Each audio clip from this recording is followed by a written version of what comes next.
speed.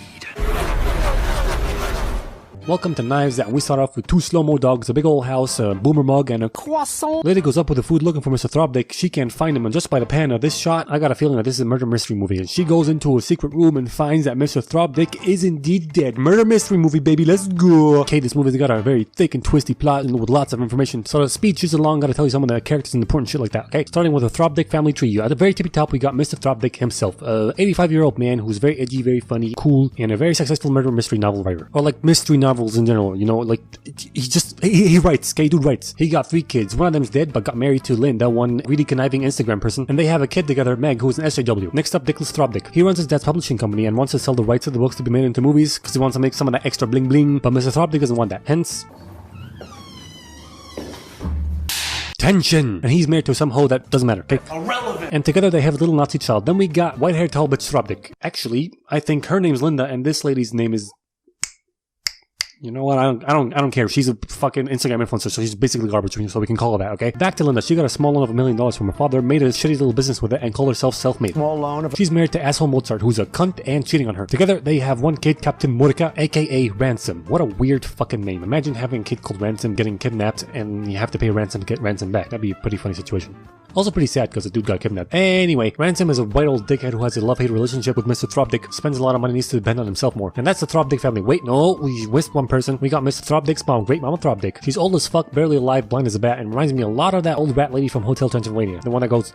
I didn't do that. Can't be the only one seeing this, right? Anyway, it's worth mentioning that Mr. Throbdick's a good guy, but all of his descendants are super white, I'm better than you type of people, okay? So that's the family tree, memorize it, visualize it, shove it up your own ass, who cares? Let's go. More important characters, we got Marta, Mr. Throbdick's longtime nurse and best blood. He trusts her more than his family. Craig Ferguson, who's playing Matt LeBlanc, or James Bond, whatever. He's a super smart private detective. Then we got 2 cops, Binky and Boinky. One of them is done with life, another one is a Throbdick superfan. Other than that, we got 4 important points of time in this movie. Throbdick's birthday, Throbdick's funeral after party, I don't know, but the time between that and the will reading. Go on with the movie. 1 week after Throbdick's death. Hey, his name's Harlan. That's gonna make shit easier for me. Alright. We're at Mara's house and her sister's being super insensitive watching a murder show. So her mom's like, shut that shit off, ho. Have some respect for your sister, man. She gets a call from the Throbdick house, goes over, Meg says hi, hits the jewel, and the cops start interrogating everybody inside the house to see if it was actually suicide or a murder. Bond's sitting in the back of the room on a piano, and after a while with each person he just taps the key as if to say, next! Asshole Mozart and Meg diss the Nazi kid but end up describing half the internet. The boy is literally a Nazi. He's an alt-right troll dipshit.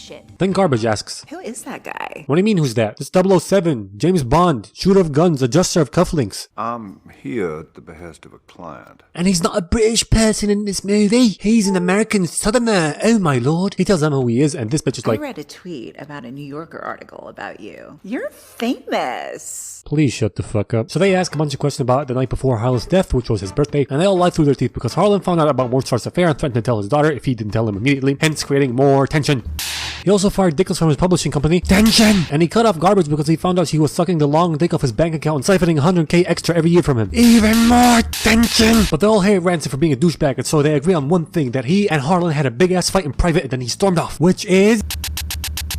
So the cops take a break from questioning. Asshole Mozart finds a letter that he was going to send to his daughter, which turns out to be empty. Then he throws Harlan's baseball out the window. What, you're just going to leave the letter like that? Are you sure it's empty? I would get rid of it and burn it if I were you. Also, what a weak ass throw, you fucking pussy. You throw like a girl. What, you really had to wind up for that? Doesn't matter. Cops and Bond take a walk around the house and find Marta. Bond asks her a few questions to confirm that they're all lying because he knows that she was tight with Harlan, and that a fun little quirk of hers is that she can't lie because whenever she does, she throws up. So Bond explains the real story to the cops, and they're just like, okay, sure thing, dog. Maybe you're right, but these aren't strong motives. This is weak sauce. Garbage? She wouldn't do that. Have you seen her Instagram? She's an influencer. Shut the hell up, Boinky. All insta-cunts are fake assholes that would definitely kill if their precious lifestyle was threatened. You know why that is, cocksucker? Because this is America, home of I'll suck your dick for a Klondike bar, land of I'll kill you for a bag of Cheetos. Weak sauce my ass. All these motives are completely plausible. Anyway, Bond tells the cops that he does not know who hired him for this job, which is fucking weird. Next I question Marta, and what follows is a big ass back in time flashback from her last moments with Harlan, where they joked around a bit, played a game of racist M&Ms, gave him his medication, and she went, hey, you wanna do some drugs? And he went, ah, yeah, yo. So she prepares the morphine and finds out that she actually already gave him a 100 milligram lethal dose of morphine instead of the actual medication, and he's gonna die in 10 minutes if she doesn't give him an emergency shot of noxalalaline, okay? Which is like an antidote for the situation. And she begins to scramble for it, and just so you know how chill this motherfucker is, dude's literally writing this shit down because it's a cool way to kill someone in one of his books. Fucking legend.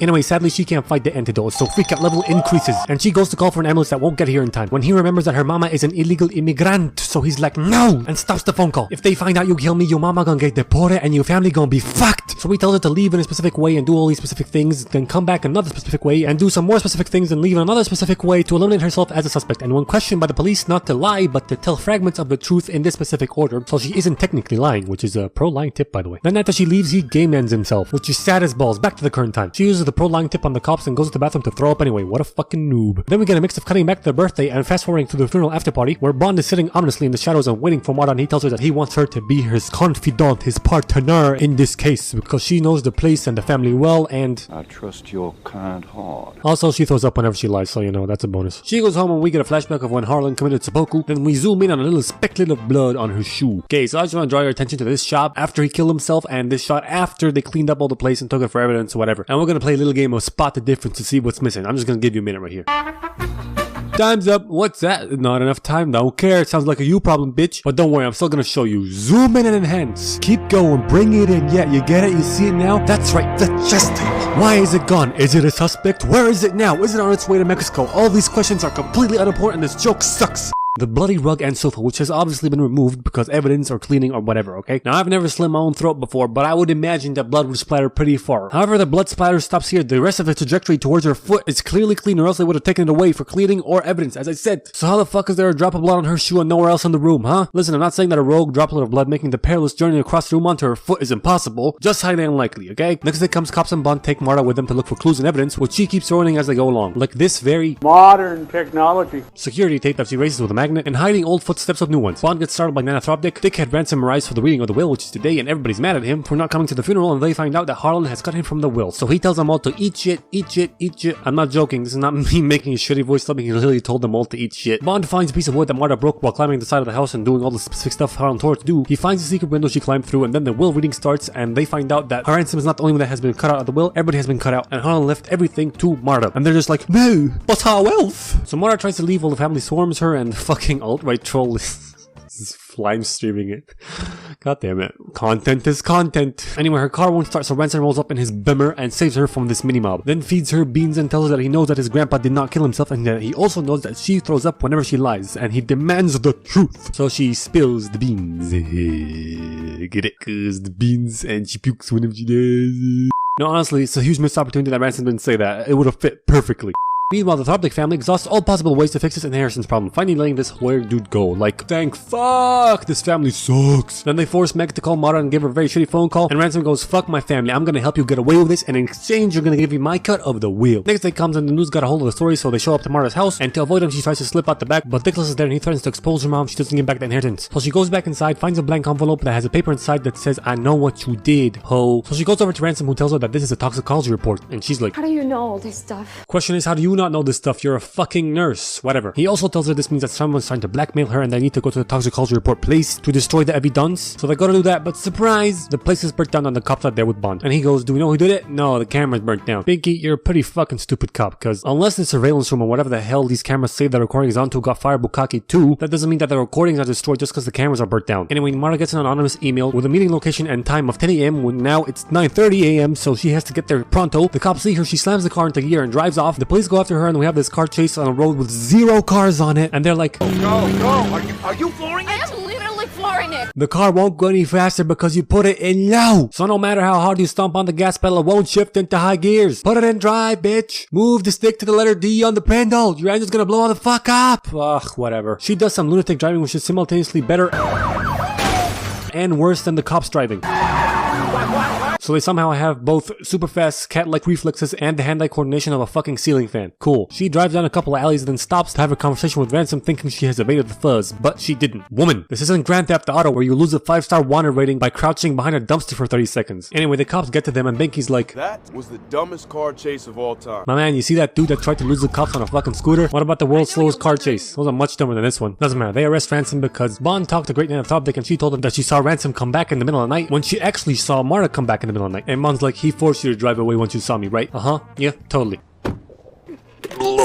He gets in the car and tells her to drive to the police station, and either he has no sense of smell or that vomit is odorless because he can't smell the vomit. They drive off and he talks about donuts and Slinkies. On the way, she asks if she can stop by somewhere and pick something up, and he's like, yeah, sure. So she stops by nail salon, goes in and walks out the back, and then walks in the back of the actual meeting place in the anonymous email. Is that a thing? Like, can you just walk into any shop and walk out the back like that without anybody batting an eye? Can I just do that? Or maybe she knows the place, doesn't matter. Inside, she finds Fran, the housekeeper, overdosed on morphine. So she calls an ambulance, and at the hospital, she spills the beans again to Bond. And she says that she can't take it anymore, and she's just gonna tell the family what happened, and she's gonna give back the inheritance money, and get fucked by a long dick of the law. So they get back to the Thropdick house, find a copy of the toxicology report in Fran's marijuana stash, and she goes up to the family to spill the beans for the third time. When Bond reads the toxicology report, he's like, y'all can slob on my fucking knob. She ain't giving back shit. Great Nana giggles. I didn't do that. Bond takes her into the room with the Game of Thrones chair, then whispers some shit into Boyke's ear which we can't hear, but don't worry, I know what he said. Keep the family out of here by bringing Ransom, okay? Also, can't wait for tonight. Boyke brings in Ransom, and what follows is a bunch of plot twisty explanation and exposition, which is gonna make the super long and shitty explanation even longer. But basically, Ransom knew about the inheritance shit early, came back in the middle of the night the same way Mara did, switched the meds, Nana saw him leave, and that means that Mara accidentally switched the meds back and gave him the correct stuff, so homie died for nothing. Hashtag depresso F. LeMayo. Nays. Ransom missed the funeral to come back and fuck with evidence. Fran saw him, got the blood work, and decided to take him on alone. He tried to kill her, then found out that Mara's innocent and tried to frame her, but failed to complete his plan when he got arrested. Dope shit. Mara gets a call from the hospital. The doctor telling her that Fran's alive. Ransom confesses that he tried to kill Fran and vows to fuck Mara's life up. Then she throws up in his face like, psych bitch, I lied. Fran's dead and you just confessed to her murder, motherfucker. You're going to jail for life. Just imagine the doctor on the other side of the phone call like... Yes? Yeah, Marta. I'm sorry to tell you, but sadly, Fran has passed away.